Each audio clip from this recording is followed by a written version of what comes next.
Classic Restos is proudly brought to you by Shannons, where you can sign up to be a member of the Shannons Club, your local Holden certified service centre, Pace Farm the enjoyable egg, and Heron Forbes Machinery House, where you can buy online.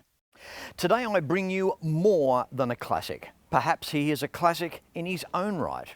This is a story about a guy that not only loves his classics, he has been restoring them for decades. And you're about to see him in this week's Classic Restos on the road.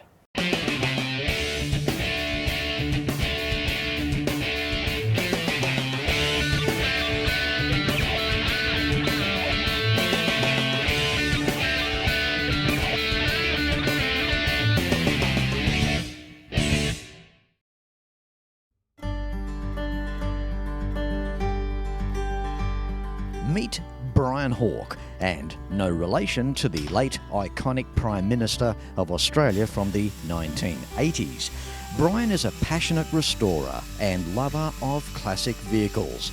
Brian started his career back in 1953, completing a 5-year apprenticeship in panel beating before working in 4 repair shops in the eastern suburbs of Sydney. Brian owned and operated his own car body repair business in Newtown from 1960 until 1969. Then he was appointed a full-time teacher of panel beating at Sydney Technical College, then completing a 1-year teacher training course at the Sydney Teachers College. Teaching in various technical colleges throughout New South Wales, in 1978, Brian was appointed head teacher of panel beating at North Sydney Technical College. Brian excelled in teaching students in smash repair courses and post-trade vehicle restoration courses at Newcastle and Wollongong colleges. The list of achievements that have been carried out by Brian are too vast to mention here, but since 1992, Brian has been actively involved in the restoration and rebuilding of vintage, classic and specialised vehicles up to the present day, and this is where I step in to bring you more. This car behind me is an MGA around about mid-60s. What happened to the car, it was damaged quite heavily on the front. So the work that I do is repairing MGA chassis as well as many other cars. That's only one small part of what I do. What we have to do with that one is to remove the front cross member and replace it with a good second-hand one that was undamaged. So that requires a fair bit of measuring. If we can't measure it, well, it's useless.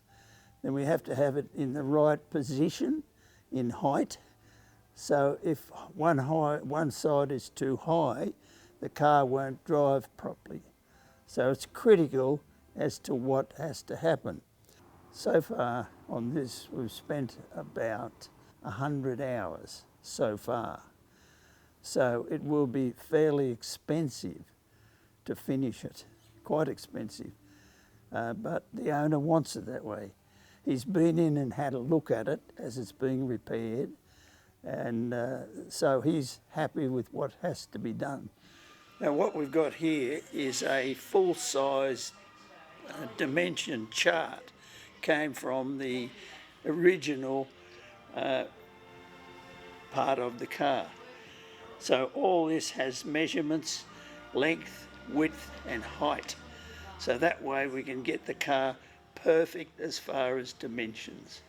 This car behind me is a 1963 Mini, here for restoration, and it's been quite rusty.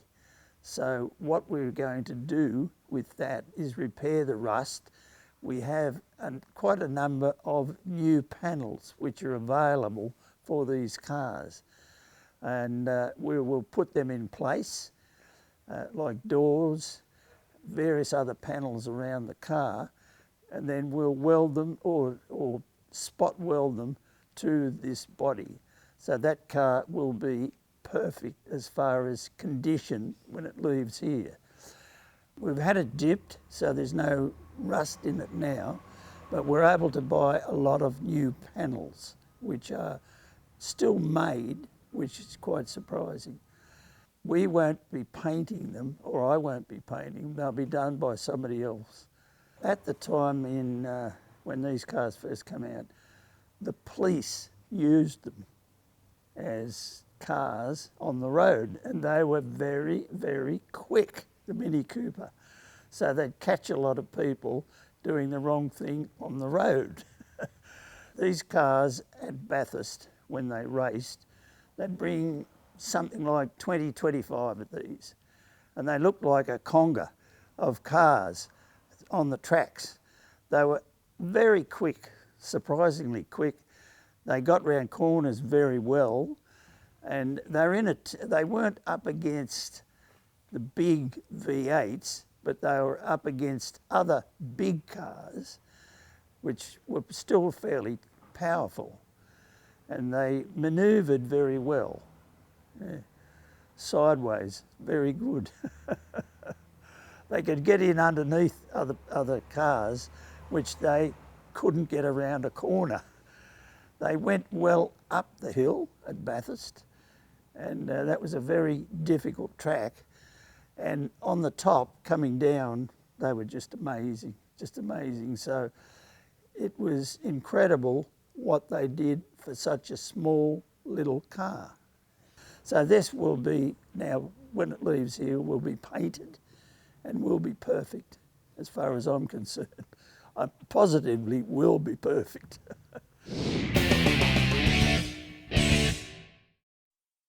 The Mini Cooper S is a real classic. It won the Monte Carlo Rally 4 times, plus the Bathurst 500. For us, it's like the Italian Job every time we drive it. You know, Michael Caine racing through the streets of Turin. The good thing is, Shannons really understand our passion. That's why Shannons insure our classic, our daily drive, and now even our home. Call Shannons on 13 46 46. Shannons, insurance for motoring enthusiasts. When it comes to cars, there are some brands that will remain with us forever, no matter what.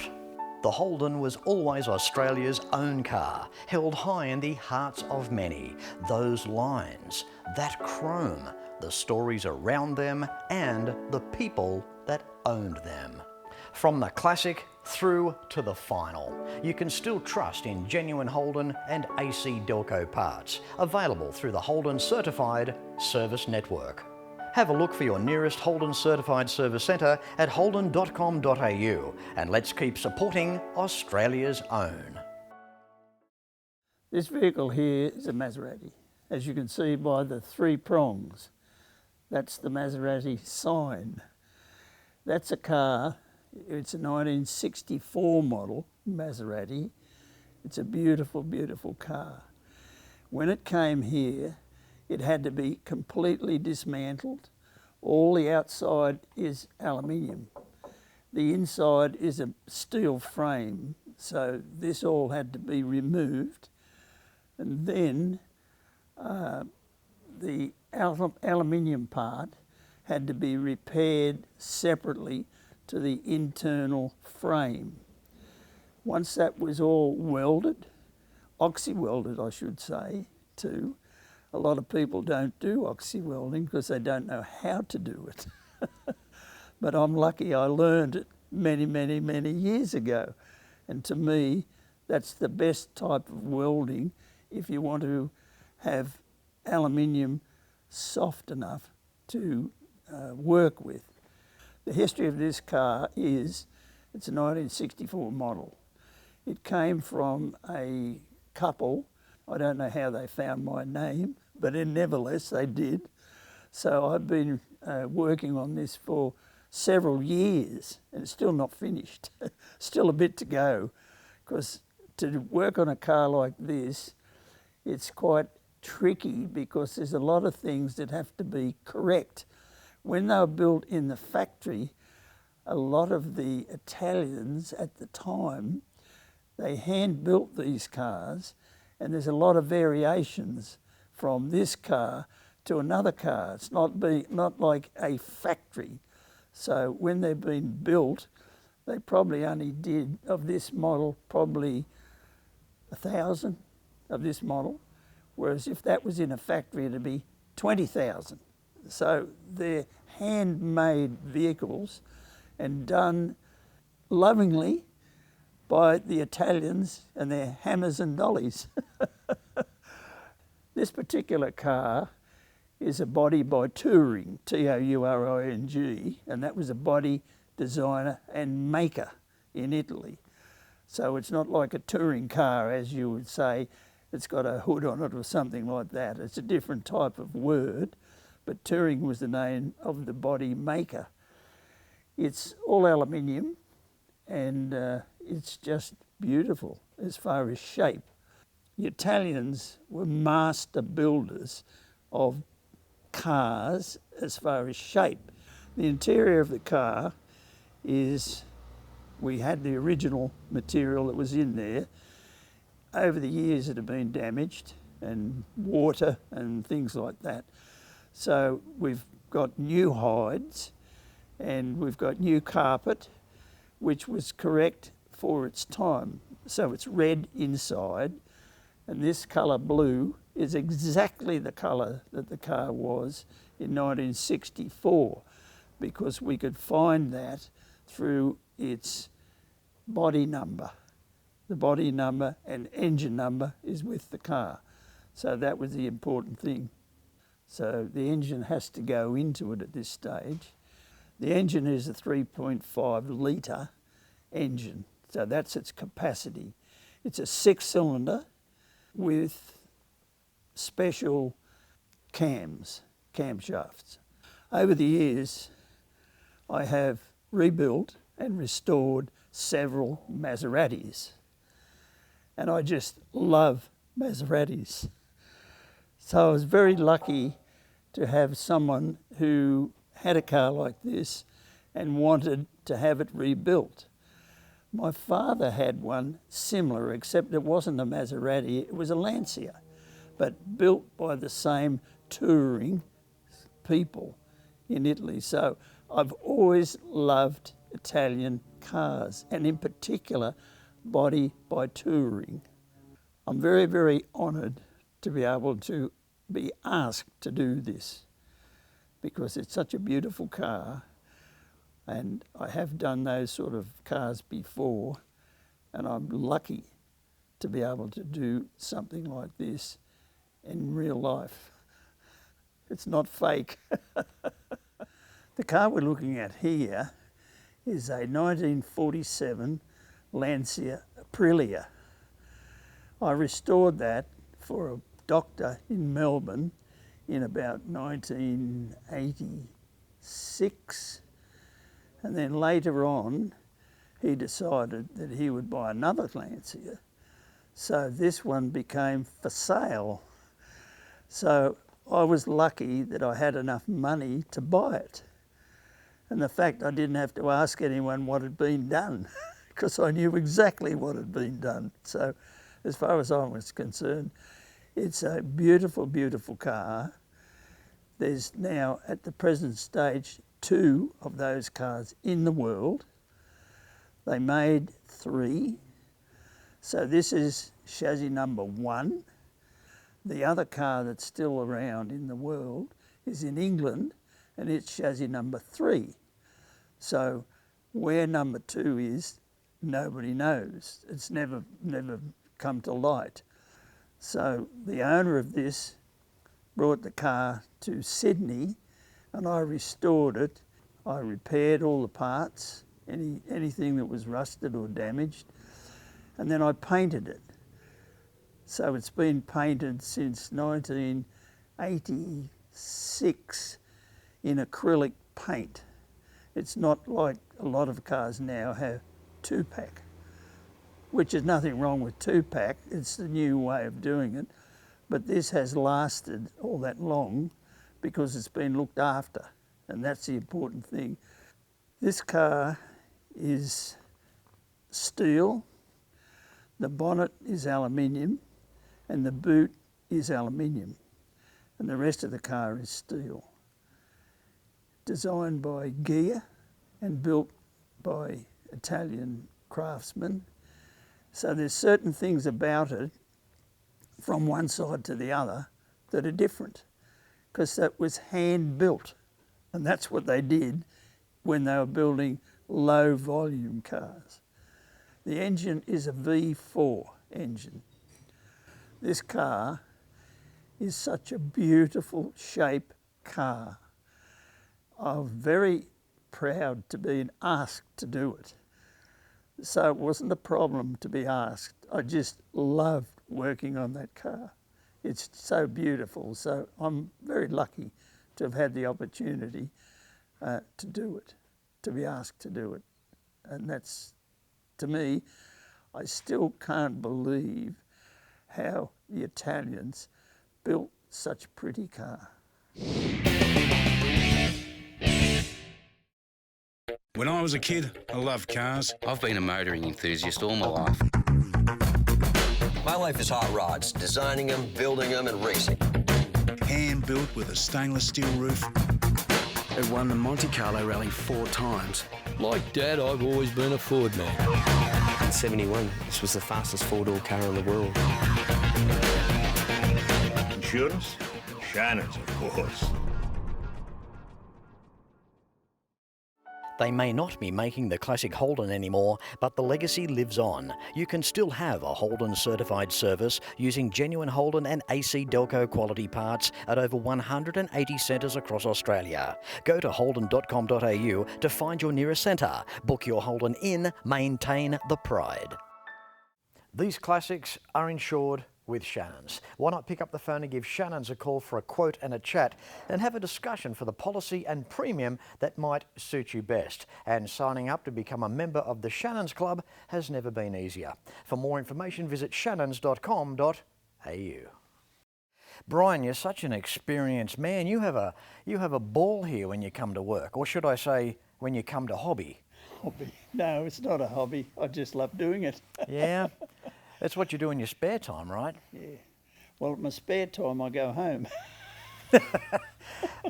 Some of the stuff you've done, though, over the decades, it's not every day of the week we get an opportunity that to have a chat with somebody that has been in the game for so long, and you're still going. You're over 80. Would you share with us how many years young you are?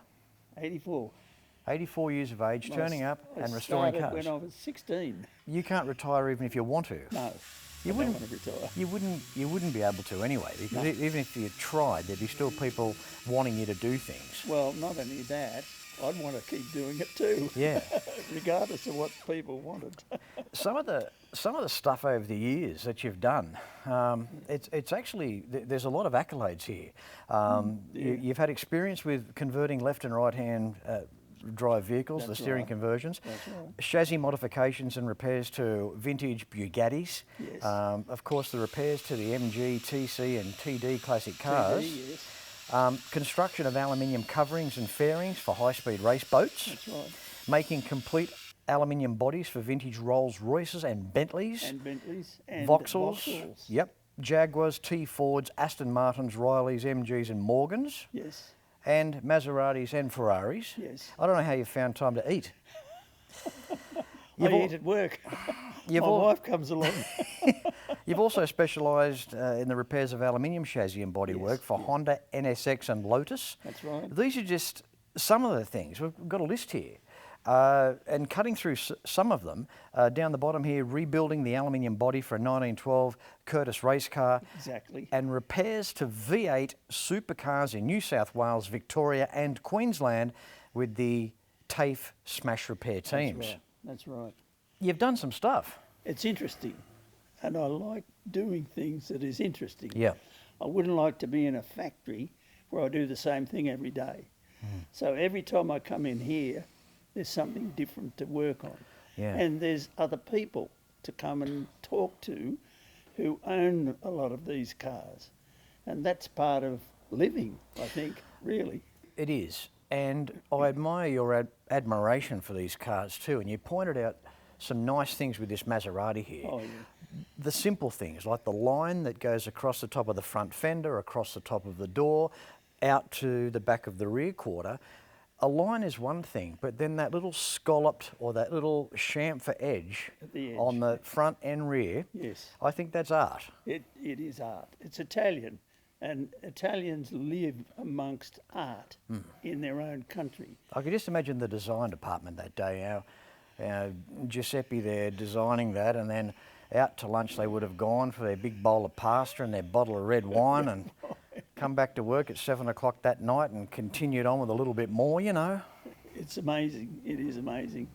The cars the Italians build are just incredible in design and shape. Yes. Because they've lived amongst things like statues in their own country. Apart from cars, they've always been able to look at pretty things. Get an eye for the eye for detail. Yeah. That's right. And see, some advancements too in 64. I think any car that was built in 64, for example, with disc brakes on the rear was a huge advancement as well. Rare. Yeah, absolutely. That's right. This Maserati behind, although you've got some other cars here, obviously, but just the Maserati, it's just got that nice profile, doesn't it? Yes. Yeah. Body by Touring. Yeah, Body and by Touring. As for the Aprilia, with 3 being made, 1's lost, and you've got the rest of the 50% that's around. I've got 1 of 3 that were built. Absolutely, that's amazing. So I'm very, very lucky. Yeah. Very, very lucky to have had that car. Yeah. Brian, what did your father do? He was a mechanic in Bondi. Well, probably I'll say it different. He was a mechanic in Griffith. Yeah. And that's where we came from, where I lived in Griffith and Leeton. And he went to Sydney.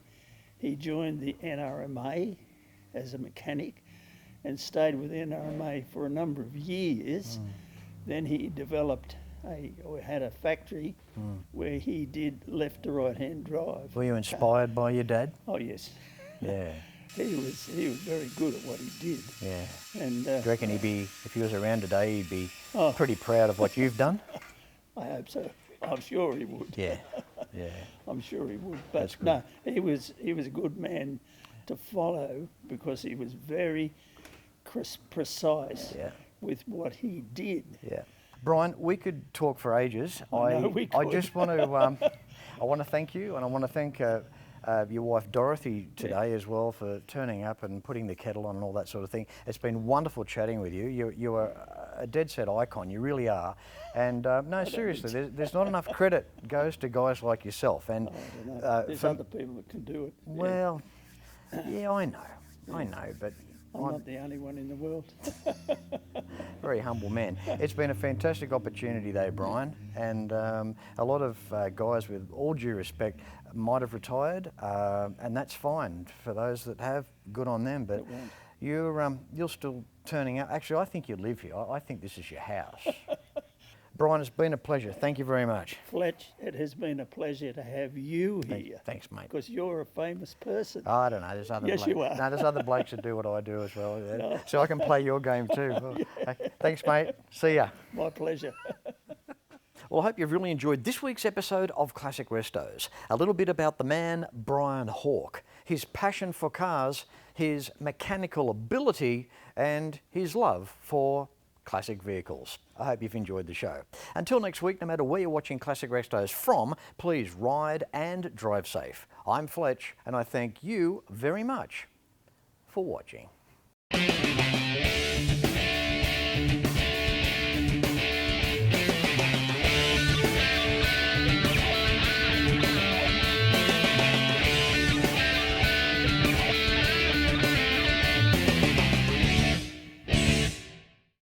You can like and follow us on Facebook at facebook.com/ClassicRestosTV and watch catch-up episodes at shannons.com.au. Classic Restos is proudly brought to you by Shannons, where you can sign up to be a member of the Shannons Club, your local Holden certified service centre, Pace Farm the enjoyable egg, and Heron Forbes Machinery House, where you can buy online.